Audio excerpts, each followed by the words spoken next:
makan Doraemon. Dorayaki. Dorayaki, iya. Adanya creepy kali ya. Creepy. Jadi Halo semuanya, assalamualaikum warahmatullahi wabarakatuh. Hari ini mau wawancara nih, ngobrol-ngobrol santai sama Darasang. Ya, konsepnya sekarang ada di dalam mobil ya. Yuk kita jemput sekarang di Darasang nih. Oke, itu dia.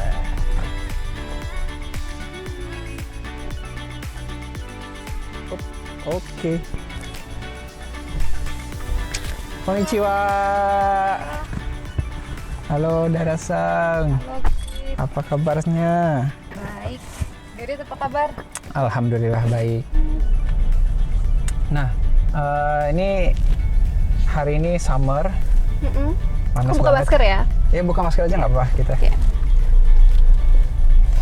Ya jadi Dara, aku mau nanya nih, kan kita kan vlogging ini kan ya hari ini agak beda nih konsepnya nih. Biasanya aku sama teman-teman itu nongkrong di taman, nongkrong di mana gitu, di kafe, di restoran, kita bahas karir, kehidupan di Jepang dan seterusnya. Nah sekarang konsepnya agak beda kan, kita di mobil nih. Waduh. sambil muter-muter keliling Tokyo, kita ngobrol-ngobrol lah ya, ngobrol santai ya. Nah kalau misalnya aku langsung aja nih mau nanya kan sama Dara, ini kan kita udah sama-sama lama di Jepang nih. Mungkin Dara bisa sedikit sharing dulu tuh gimana waktu ke Jepang tuh, bisa sampai ke Jepang tuh kenapa pengen ke Jepang itu, mungkin bisa diceritain sedikit. Kenapa? Gitu. Alasan kenapa? ya? Alasan. Oke, alasannya itu rata-rata mungkin orang yang ke Jepang dan suka ke Jepang kan, kalau di Indonesia itu biasanya relatif suka dengan anime. Yes. Ya. Yes. Alasan sejuta umat. Ya, anime, manga gitu kan ya. Iya. Suka budayanya gitu. Ada juga yang suka fashion. Ya, banyak lah ya alasannya. Cuman banyak kan di Indonesia anime ya. Anime. Karena yang diperkenalkan dari Jepang ke generasi kita kan, kalau bukan karena produk-produk ya itu ya anime gitu. Betul. Apalagi zaman 90-an. Yes. Sailor Moon. Gitu, iya. Doraemon kan banyak lah ya. Nah, aku juga salah satunya juga dari situ sebenarnya. Iya. Suka anime gitu ya. Terus kebetulan keluarga mama, om gitu pada suka komik. Sebenarnya komik Amerika awalnya kayak Doraemon, Donald ini ya. Itu kayak Marvel gitu-gitu kan, suka kayak gitu ya. Terus dari situ ke manga Jepang. Akhirnya. Itu alasan apa ya, yang sama dengan orang-orang. Kebanyakan iya. Aku juga sama. Ya sama.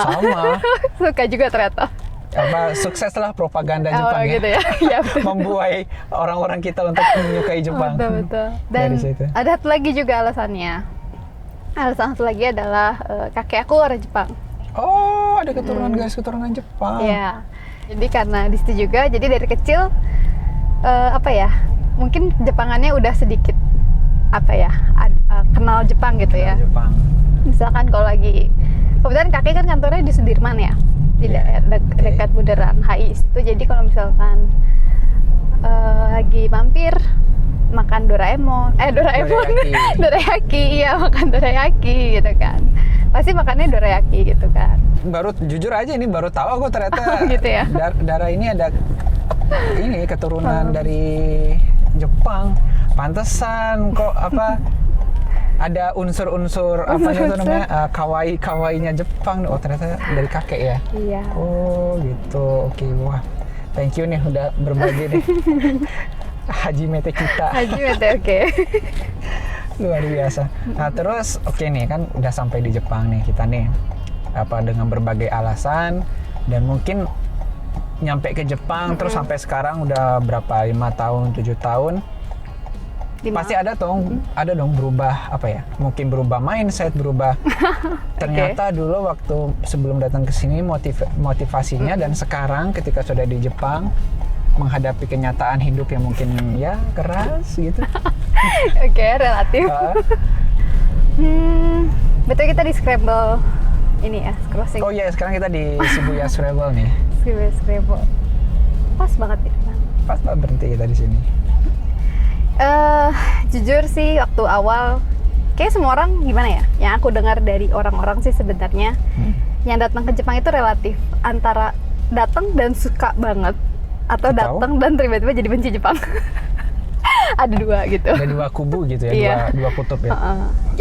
Yang mungkin nggak cocok gitu. Emang kita lihat kan di anime dan di manga gitu, Jepang tuh seru gitu kan. Seru sih memang gitu kan. Cuman apa ya? Mungkin secara sosial, secara sosial orang apa ya, beda budaya gitu ya dengan Indonesia dan Jepang itu mungkin agak shock buat kita. Yang apa ya, orang di Indonesia kan ramah gitu ya, terbuka. Kayak apa ya, saling bantu juga sih Jepang. Cuman beda gitu ya. Kayak ada, kalau Jepang tuh ada KB-nya istilahnya. Iya, ada KB itu maksudnya dinding ya. Iya. Bukan keluarga berencana maksudnya. Oh iya, dinding. Jadi kayak pasti mereka ngebatasin diri gitu. Yes, ya ada limitnya ya, ada barriernya. Iya sih memang. Kita nggak bisa masuk ke area mereka istilahnya gitu. Yes. Dan itu yang ngebuat agak sadishi gitu rasanya ya. Kita kok ini temen bukan sih gitu, kayak kita temen kan gitu, pasti kayak ya udah santai aja gitu kan. Tapi kalau mereka tuh banyak nggak enakannya misalkan, atau apa ya, ngebatasin aja lah istilahnya. Mungkin karena ini ya, karena kita kan sama-sama sampai ke Jepang itu langsung masuk ke ini ya, office society ya, office environment. Jadi kalau di Jepang itu memang kulturnya antara kantor dengan private life itu memang itu tadi ada KB, ada dinding. Sementara kalau misalnya kita masuk ke Jepang itu masih sekolah, katakanlah SMA atau kuliah, mungkin kayaknya agak beda kali. Mungkin lebih fluent, lebih liquid gitu kali ya. Karena ya kalau apa ya, sebenarnya kehidupan universitas gitu ya, Gakusei di Jepang tuh agak terbuka ya. Mereka kayak asik-asik aja gitu. Asik-asik aja ya. Ngeliat dari teman-teman maksudnya yang kuliah di sini gitu. Kebetulan kalau aku dari Nihongo Gakko mulainya. Oh, dari Nihongo Gakko. Setelah lulus Nihongo Gakko 1 tahun itu langsung kerja, masuk society kerja. Jadi mungkin ya tadi Gurit bilang tidak merasakan masa-masa sekolah di Jepang gitu, masa Gakusei di Jepang gitu kan. Pengen tahu nih karir life-nya Dara di Jepang nih. Konon katanya pernah bekerja di areanya Tokyo Tower gitu. Terus pernah dengar juga sekarang lagi involve di apa tuh bilangnya ya, semacam media platform di sosial media di internet gitu yang berkutat tentang memberi apa ya, how to lead a life in Japan gitu kan. Nah, mungkin bisa diceritain tuh. Jadi emang pertama yang tadi aku bilang setelah di Nihongo Gakko itu aku ikut apa ya, Setsumeikai. Job sebut saja job fair. Job fair di Jepang gitu kan, untuk orang asing gitu kan kebetulan. Dan di situ salah satunya ada Tokyo Tower gitu. Dan emang apa ya, passion aku tuh di travel. Kayak leisure gitulah pokoknya ya. Ya di situ apa nih gitu kan, Tokyo Tower coba-coba, dan kebetulan sekali interview lolos gitu kan. Lolos aja udah nggak jadi kerja lagi lah gitu kan. Untuk apa ya, nggak ada pengalaman kerja dan tiba-tiba lolos di Tokyo Tower kan ada namanya banget ya. Yes. Dan sebagai istilahnya perwakilan Indonesia gitu, nggak pernah ada orang Indonesia yang pernah kerja di situ sebelumnya gitu. Iya, karena Tokyo Tower sendiri sebenarnya nggak pernah hire orang asing, kecuali ada sih orang Chinese gitu, tapi mereka di apa ya, Jimusho gitu ya. Jimusho di office-nya ya. Ada satu udah lama lah gitu ya. Tapi untuk attendant sendiri, untuk face attendant tuh apa ya istilahnya? Attendant. Kalau aku langsung connect ke cabin attendant di pesawat. Iya. Tapi ini beda. Ini attendant di Tokyo Tower. Jadi kayak sama nge-guide tamu gitu ya. Kalau di istilahnya dibilangnya face of Tokyo Tower, karena kita adalah seorang yang staff yang bertatap muka langsung, yang berinteraksi langsung dengan tamu istilahnya gitu. Jadi kayak ada tiket, ada tiketing, ada kayak shop juga, tapi yang face-nya itu adalah attendant. Attendantnya. Karena kayak di information, di lobby, kamu bisa ketemu attendant itu di elevator pastinya, yang di atas, yang di observatory deck gitu, itu kita si attendant gitu. Pokoknya yang paling banyak kakawarinya sama ukeksang istilahnya gitu ya. Oh, oke. Ya, dan di situ kenapa si Tokyo Tower ini tiba-tiba nge-hire orang asing gitu, yang sebelumnya nggak pernah. Itu adalah karena sebenarnya karena ada keturunan orang Jepang? Salah. Nggak tahu dong mereka. Oh, jadi nggak ngasih tahu ya? Nggak. Okay. Nggak, ya kenapa di job fair itu adalah nandake, karena Tokyo Olympic 2020 sebenarnya. Oh, gitu. Jadi kayak promosi, oh ini kita juga ada wajah orang asing loh di Tokyo. Jadi kayak karena diekspektasikan itu orang asing bakal datang ke Jepang banyak banget yeah. Dan mereka butuh orang yang bisa multi bahasa. Kayak gitu. Jadi kayak Jepang itu wajib English kalau bisa, dan yang mereka minta adalah Chinese, Korean. Kebetulan aku Indonesia juga banyak karena tamu orang Indonesia ya. Dan juga Spanish gitu, yang cukup global lah ya kan. Oke, jadi sering ya ketemu dengan tamu ataupun klien dari Indonesia ya? Sering banget, banyak banget. Hampir orang setiap Indonesia. hari malah ya? Bahkan ada grup tour Indonesia kadang datang gitu. Oh, oke. Ya. Terus gimana selama menjadi Tokyo attendant, Tokyo Tower attendant itu mungkin kalau misalnya positif and negatifnya. Positif and negatif, ya. Oke. Kalau misalnya boleh sharing nih. Positif, negatif ya. Negatifnya apa ya? Capek. Itu mah semua kerja capek ya. Negatifnya sebenarnya bisa dibilang nggak ada sih ya. Bukan negatif mungkin, cuman ya taihengsa kali ya. Taihengsa. Karena kalau kerja kan kita pasti dapat ini ya, dapat ilmunya istilahnya. Paling kalau taihensanya adalah ya harus pakai heels dan selama kerja ya 8 jam itu kamu harus berdiri gitu kan.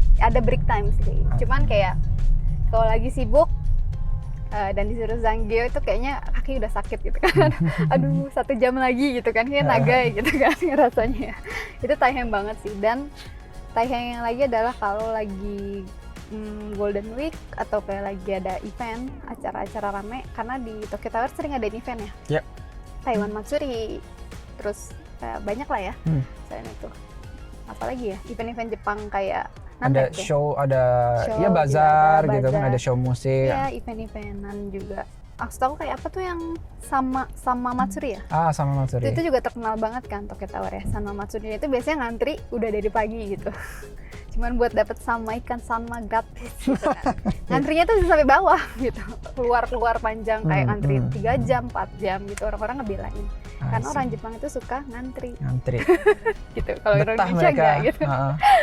Iya gitu ya. Jadi emang taihengnya gitu ya. Itu harus berdiri panjang, senyum terus gitu kan, melayani pertanyaan orang tuh kan juga betul. Ini ya, batin gitu. Juga capek gitu ya.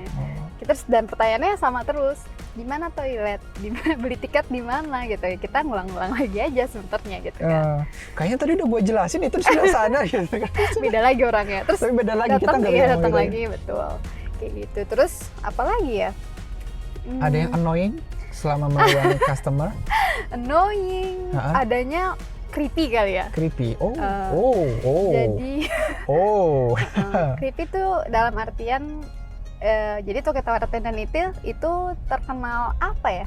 Bukan idol sih, tapi terkenal sebagai kayak ya pokoknya ceweknya cantik-cantik gitu kan, kayak ya tau lah orang Jepang kan suka mengidolakan seseorang gitu kan. Terus suka banyak punya fans sebenarnya kayak gitu. Itu udah dari Rekishi, udah dari lama gitu kan.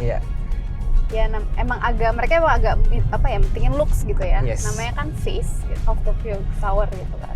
Dan bukan aku sih, cuman ada senpai gitu. Emang dia kawaii gitu, orangnya lucu banget gitu.